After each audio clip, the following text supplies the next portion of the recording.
Joining me now, returning to the show, a guy that I've got a lot of respect for, him and his band. They have been at it for a long time, built a great band and a great following from the ground up. Their latest record is called Versatile. It is out now. Joining me from the band Pop Evil is lead singer Leigh Kakaty. Good to see you, bud. How are you? Thanks for having me, man. It's great to talk to you again. It's been a minute. I think the last time we hung out and I saw you, we ran into each other at an airport somewhere. I believe it might have been New Orleans or something. I had remember, no idea man. we're going to see you. And That I was think a you great paid for, I think we had Chili's together and you picked up my burger. So thank you for that. Oh, my pleasure, man. I'll take you out for a burger anytime, man. I loved it. It was a great hang at the airport. Yeah, it was a nice surprise to run into you there. I remember that. That's already probably 3-4 years ago. And you know what's crazy to me, man, speaking of time, is the fact that I remember the first time I heard about Pop Evil, it was Tesla, who I'm good friends with, and I love the band. They told me they're taking this band out on tour with them called Pop Evil, and I'd never heard of the band. I said, wow, that's an interesting name. And I remember Brian Wheat saying to me, yeah, man, they're really cool young band. I think things are going to happen. And that's 20 years ago. I can't believe that, man. That's insane. I think of you guys still as that young new band, and it's 20 years, right? Crazy, right? That was a fun tour and such great guys. And, you know, they kind of took us in as big brothers. And, man, we have a lot of Tesla fans that still come to see us to this day. So there's such a great Tesla community still involved in the Pop Evil fan circle. So grateful for them. Was that one of the earliest tours you did, Leigh, when the band was getting out nationally? It was. I mean, it was either the first or second. I can't remember now with the being that long, but I remember it was, I think it was our first, or maybe Puddle of Mud was the first one I think we did back in the day. And then I think Tesla was this right behind it. So it was, we were rookies, man. We were very green, no doubt about it. How did you guys do in front of audiences, like whether it be Puddle of Mud or Tesla? Obviously, two different audiences to some degree, but both rock audiences. But how did you guys do in the early years of the band touring? Were you generally well received, or did you have some rough sledding until people got to know who you are? No, I think we were always fortunate to be well received. You know, we always had that high energy that I think you know, a lot of fans always respected early on for us, you know, or they were probably just so confused. We came out of there just all dialed up, all dressed up, funky and high energy. They were either loving us or they were like, what is this? So, but for the most part, man, it was, we were well received. And I think I remember the Judas Priest tour was shortly after that as well. And I remember getting booed before every show, because everyone just wants to see Priest. And then at the end of every show, we get standing ovations. So that was, I think the most that was probably the scariest moments in the early career, was that Judas Priest tour early on, but earning the respect of those Priest fans was definitely rewarding. And again, Priest fans still come to see us to this day. So very cool. Yeah, that is very cool. It's great that you were able to build a following with really and get in front of, although all rock, some different, you know, hybrids and versions of rock, which ties into the new record, I would think, and maybe even the name of the new record, correct me if I'm wrong, Versatile, because when you listen to this record, it's heavy, it's Pop Evil, it's got some killer grooves, it sounds amazing sonically, but there's a lot of, you're going in a lot of different directions within the confines of what you do. Was that the goal? I don't think there's ever a goal when we write a record. We just see what comes out. You know, we see where our creative juices kind of take us. You know, I think the true versatility on this record for me is how we juggle that forward thinking or future sound of Pop Evil, but at the same time, we try to respect the old school sound of the band. You know, I mean, there's still a lot of fans that have been with us from the early days, like we mentioned, and they really love that kind of, you know, Detroit Rock City or almost Southern Midwest style, whatever that is that we had when we started.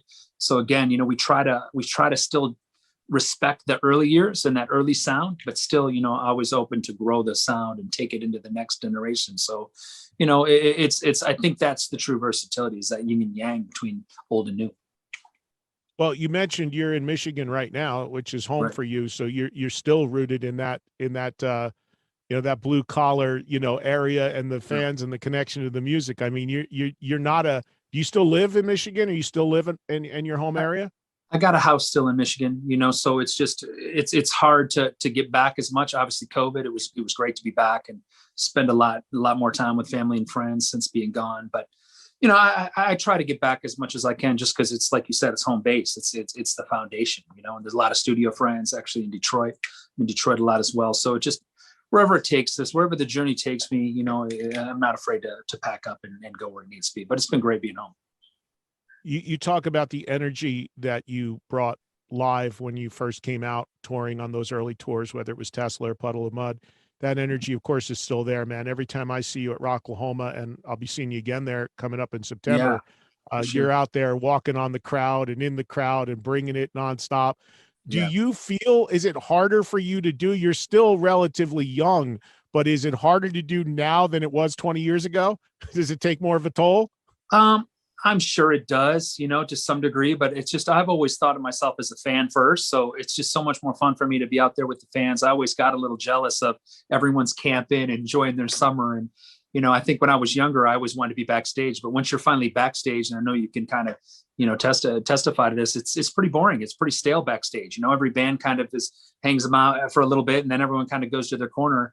But, you know, out with the fans is where the excitement's happening. So it's always that little taste at our show to get out with the fans and kind of absorb that energy that they have and their excitement for the music. So, you know, I mean, I guess in some ways it's harder, you know, as you get older, your body, it doesn't recover as quickly, but you know, you ride it off with adrenaline and just enjoy it, man. It's I'm definitely looking forward to getting out there again, like you said, to Rocklahoma with you in a couple months.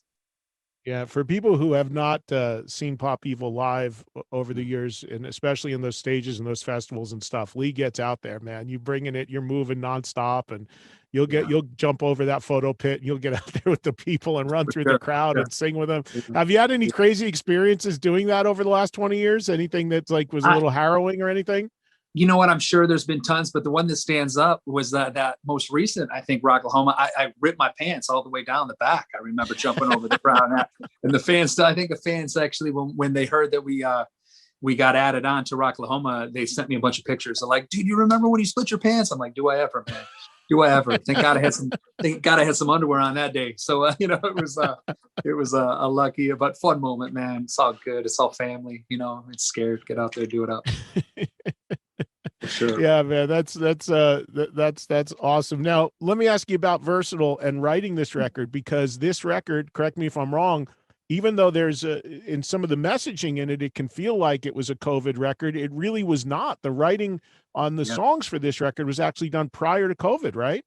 It was absolutely right. You know, and it's crazy now how these songs, you know, I've always felt like the songs kind of predict the future, or they tell a certain story. You know, I've always, for me, writing is just tapping into that sonic template that just kind of exists, you know, or it's that flow that's going on with or without you. Whether you want to tap into or not is up to you.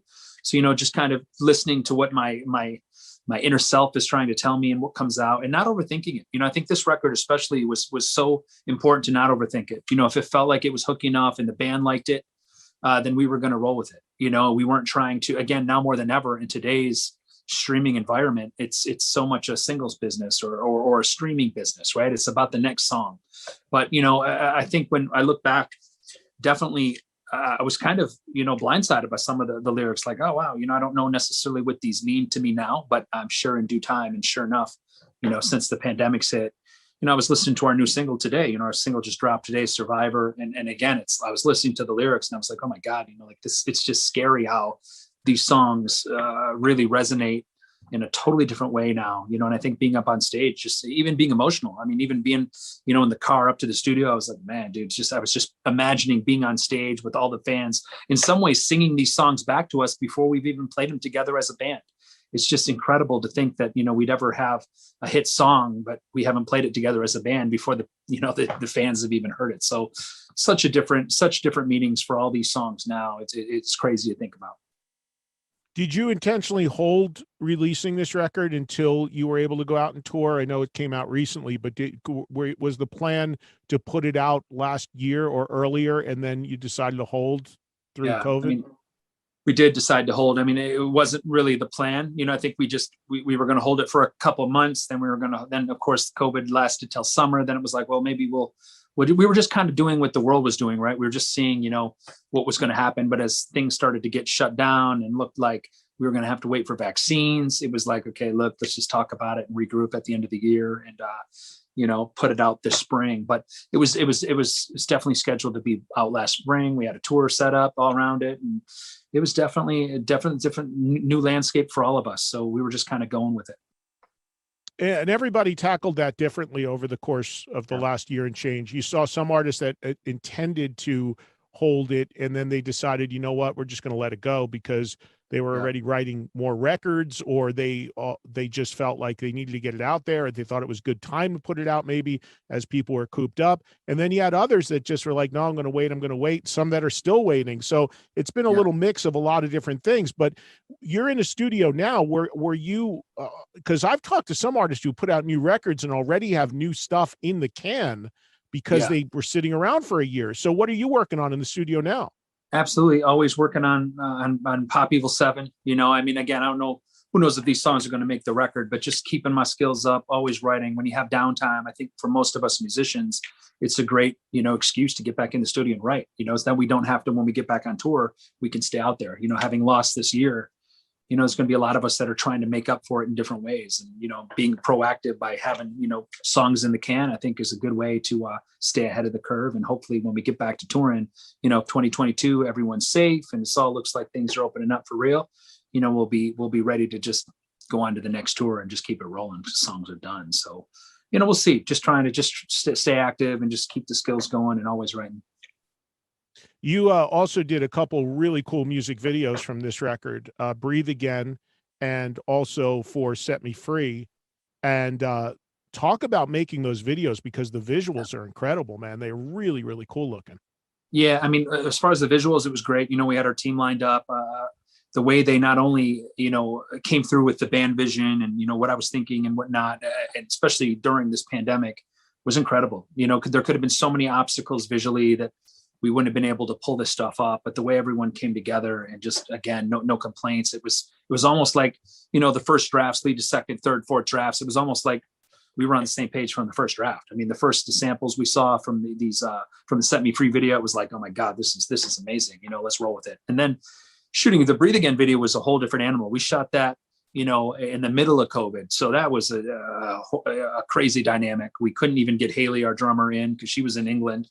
So we had to shoot it all, you know, green screen. So we could all kind of be in it together, or shoot it on white backgrounds and stuff like that. So we could all kind of, you know, fit the video and the style, what we were doing. So that was very complex and very stressful. Sound checks before the video, people had to stand in their corner. It was just weird, but, you know, pulling it off and have the video turn out as cool as it did. It was just a huge testament to the team again, and everyone just working hard and dealing with this pandemic and still getting that vision and keeping their focus and pulling it off. It was just crazy to see, but very rewarding at the same time. You mentioned your drummer, Haley, who, for those that don't know Pop Evil or have not seen the band, she's a woman and she's been in the band now for a little while. Yeah. I was just doing a show with Amy Leigh of Evanescence and Lizzie Hale. They did a show, they're touring together, so they were on with me together. And we were talking about and they were talking about, and I was talking about how encouraging all the strides have been, I think, for women in the rock industry, whether it's behind the scenes or on the stages. Talk about the decision for your band when you needed a drummer, that you decided to bring a woman in. Yeah, you know, I mean, again, it was very much a Michigan's boys club before Haley. And, you know, I remember when our drummer was set to kind of do some other things, we were like, you know, is there a girl out there? Is there a female that maybe could challenge this band different? You know, play the drums and hit just as hard as the guys do, you know. And we auditioned a lot of great female drummers, and Haley even from our audition tape, you know, a lot of audition tapes, you know, these people will submit them playing one song. Haley submitted like her playing 8 different songs all mashed together. So right off the bat, we were like, wow, I mean, this girl's serious. She was definitely took pride in our back catalog. And then of course I remember she came in that early, those early rehearsals, we were on tour with Disturbed. So we're like, yeah, by the way, your first shows are going to be with 10 to 15,000 a night. And, you know, good luck. Hope you crush it, you know. And she came in and just destroyed. I remember for the first week she sat out and just kind of, we wanted to see if we could all live together. And again, you know, she was phenomenal. She just no different than a brother or sister would be, you know, living with that. And she was great. I mean, she's been playing the drums with her family. Her dad was a drummer, her brother was a drummer. So, I mean, she'd been playing with her family since she was just a little girl. So, I mean, her mindset for being on tour and just being in a band is just rooted in her since childhood. It was in her DNA, it's in her blood, so to speak. So once we got her in and she started playing those shows, I mean, I don't even think about boy or girl, anything. She's Haley, she destroys the drums. She plays those drums with such a meter and such a click that it's just, she's actually brought more energy and just kind of brought a newfound passion for the old catalog. I remember even every rehearsal session too. It's always like, no, let's play all the new stuff. This is where the band is now. And she's the one always, can we play the old stuff, man? I just absolutely love it. I'm a fan of it. So I always say to the fans, any old songs you hear in our set list, it's all Haley, so she's just a great person. She brings you that female perspective, when there's arguments or disagreement, she always brings you that kindness and that kind of that feeling from the heart that makes you go, oh yeah, Haley's got it. It's all good. It's going to be great. But, she's absolutely blessing. We've definitely missed her dearly during this pandemic with her being just, over the pond. So can't wait to finally get her back. And it's going to be a challenge to get her back. I mean, with the protocols, with COVID, it's been a challenge, but hopefully, things will work out and we'll have her back for this tour and, things will be back to normal sooner than later for us. Well, speaking of touring, going to popevil.com, you can see that you guys are about to be the road dogs and you are about to get back out there. It starts in Illinois on July 14th and runs through various shows. So I guess it's a mix of your own shows and then you jump off and jump onto some of the festivals along the way. Is that what you're doing? Yeah, we got some dates in there with Shinedown as well. So we're excited to rock out with those guys and see them, and just a lot of hodgepodge of shows, which we're grateful for. It feels like, and I warned the band because everyone was a little down, but I'm like, as soon as it goes back, the floodgates are probably going to open. It certainly has for us. I mean, I think we're out till October, so we're excited to kind of get back out, and if things go good, then I would assume 2022 is full speed ahead. Yeah, your last date now listed on your site is October 8th, and so you've got a lot of shows coming up here. I've been saying that all along too. I mean, as much as my audience and we've all been commiserating about not having live stuff, I said when it changes and opens, it's going to be exactly the word you used, floodgates, and we have floodgates open right now. Are you a guy that, as I referenced earlier, you love to get out there, you love to be with the fans, you love to perform right in the audience, you are always out and about and meeting people, you're you're an engaging guy with people. Yeah. Do you have going on the road, do you have any reservations about any of that stuff, given that the COVID thing, or are you just like, I'm vaccinated, I'm good, I'm going for it? Yeah, I mean, I think it's a mixed bag. There's times, I think it's always in all of our heads, like, oh, I was just in Nashville in the studio last week. So, and again, the floodgates are totally open there. I mean, people on Broadway, there's no masks even anywhere.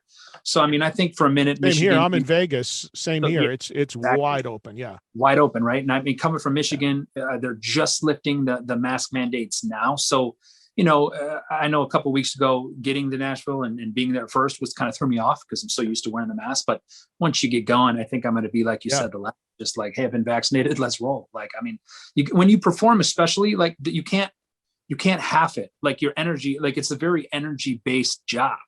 So it's like when your energy's turned on, you don't think about that stuff till after, maybe when you're in your bunk or you're back on the tour bus, you're like, oh man, I was hugging on a lot of people or high-fiving or, maybe I shouldn't have done that. But when you're in the moment, your energy is dialed up. You just hope the vaccine is going to do what it does. And if I do get sick, it doesn't put me in it's not severe. It's not severe. Right. And again, that's the thing, at least on our bus, everyone's got to be vaccinated because, we're such close quarters to everyone. We just want to make sure that not only is our band and crew safe, but our band and crew, their families, there's a lot of little kids in the band families as well, where we just want to make sure that those kids that haven't been vaccinated yet are safe. But, for the most part, I think it's going to be floodgates going, we don't know how, and that's another thing I don't think that anyone's really talked about. It's like performers don't know how to perform, with those reservations. I don't know how to perform being worried about a pandemic. I don't know how to do that, so it's like, I think once we get on stage, you don't think about that stuff. I think the emotions are going to come out more about like, man, this was taken away from us for a year. And I think those little things are going to be, I think, appreciated and probably overshadow those concerns. It's like, man, I remember having all these shows and being like, cool, when am I going to go home? Like my voice is sore or man, we played so many times, my body's aching, when do we go home? Okay, we got 3 or 4 more shows left. No, I think it's like, man, let's appreciate every little show, every little, and small markets as well. I think that's the thing too with modern day rock bands. You play the big shows for tens of thousands of people, but then you play the shows for a few hundred, man. And I think that those few hundred shows are the ones I miss the most, because that's when you really get those intimate moments with the fans. You really see those 300 diehard Pop Evil fans. It's not like it used to be back in the day. You see those 300 people or small shows and people are staring at you. When it's a small show, those people are there and they are singing every single word of every single song we play. So I definitely miss that intimate atmosphere. Of course, don't get me wrong, I miss the big show as well, but I think it's those intimate ones I think we take for granted as people, because you just, you want the bigger show, you want that, or you want the big. And I think that if anything, COVID certainly with me resonated the small things and just how important the steps of this journey for a rock band are how important they are. It's that climb that I think that, definitely pandemic has reminded me how important that climb is.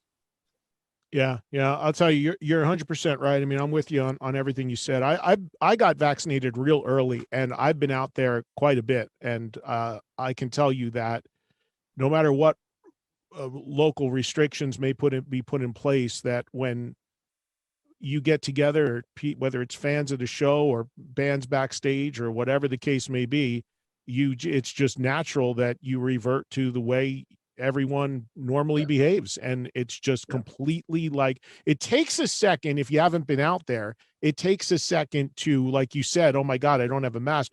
But then you realize, no, this is actually the way it's supposed to be. And if you are vaccinated and you trust in it, like clearly you do and I do, I mean, my God, I did a show the other day, a speaking show, 200 people there, and I met every one of them afterwards and took a picture with every one of them. It's like, you got to move on at some point. And if you trust in the vaccine and you're good to go, you're good to go. And you can only hope that everybody else is doing the best they can, because we're definitely on the honor system at this point, as far as the vaccines are concerned.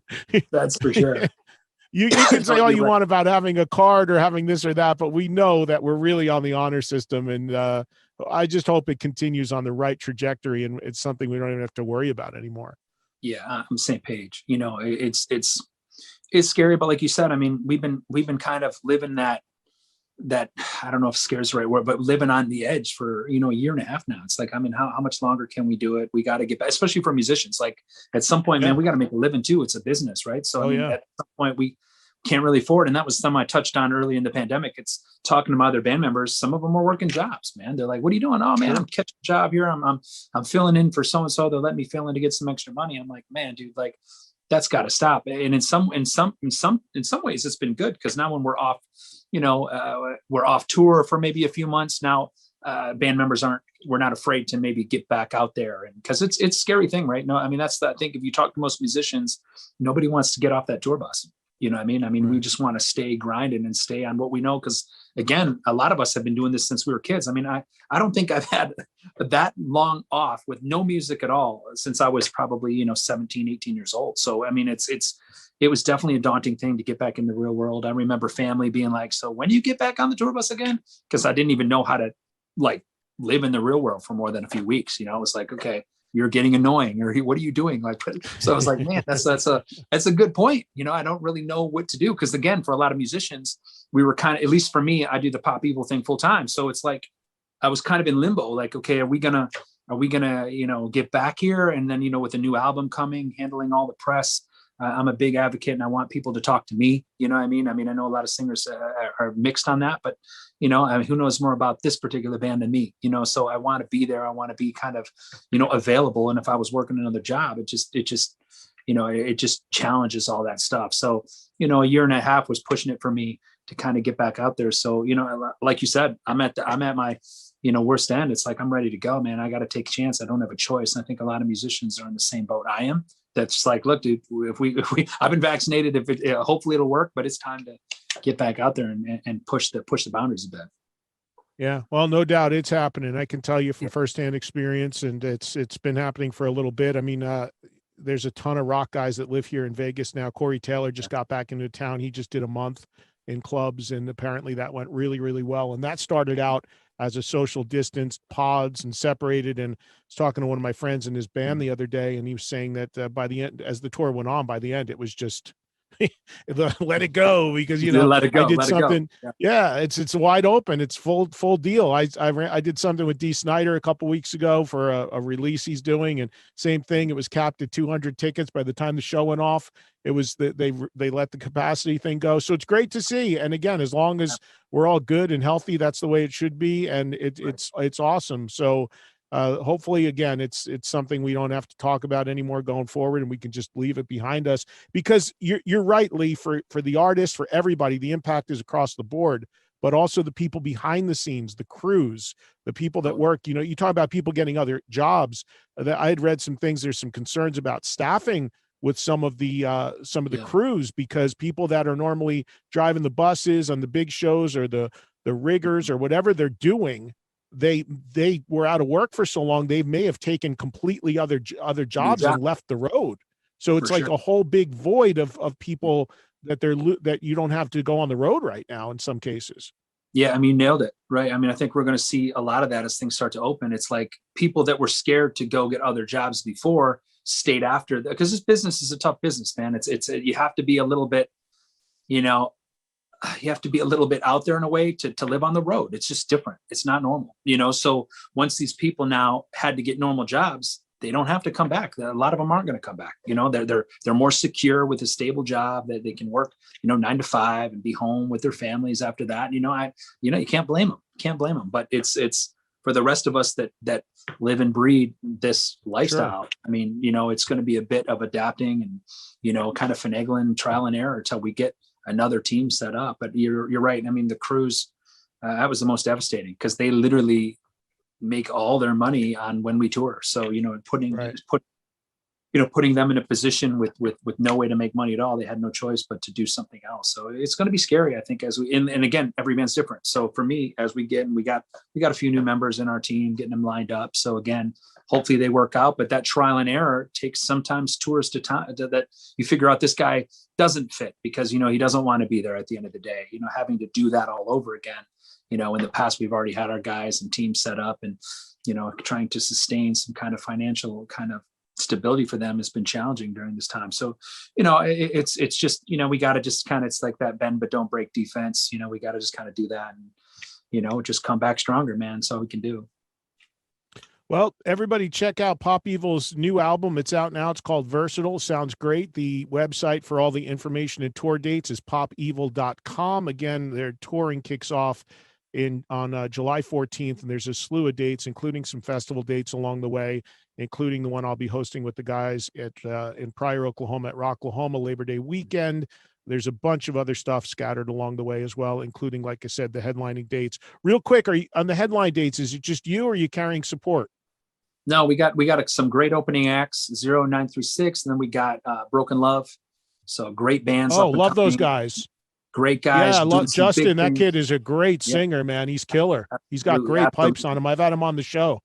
Yeah, super, super great pipes. You know what I mean? And great, both bands are blowing up. Got a lot of great things coming. And, we're excited to be out with those guys. So, again, check out the tour. Tickets are all on popevil.com. Of course, on all the social media platforms, we're on there as well.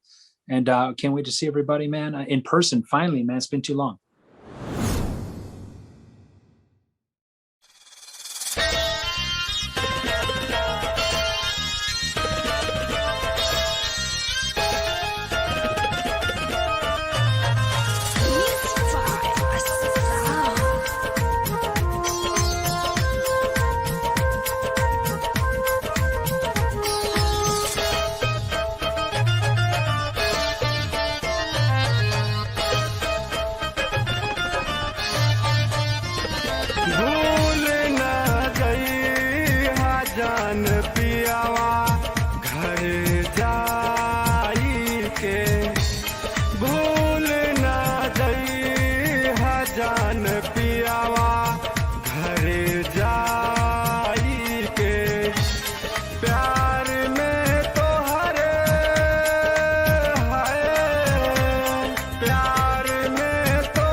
कैसे भूल पैबू जान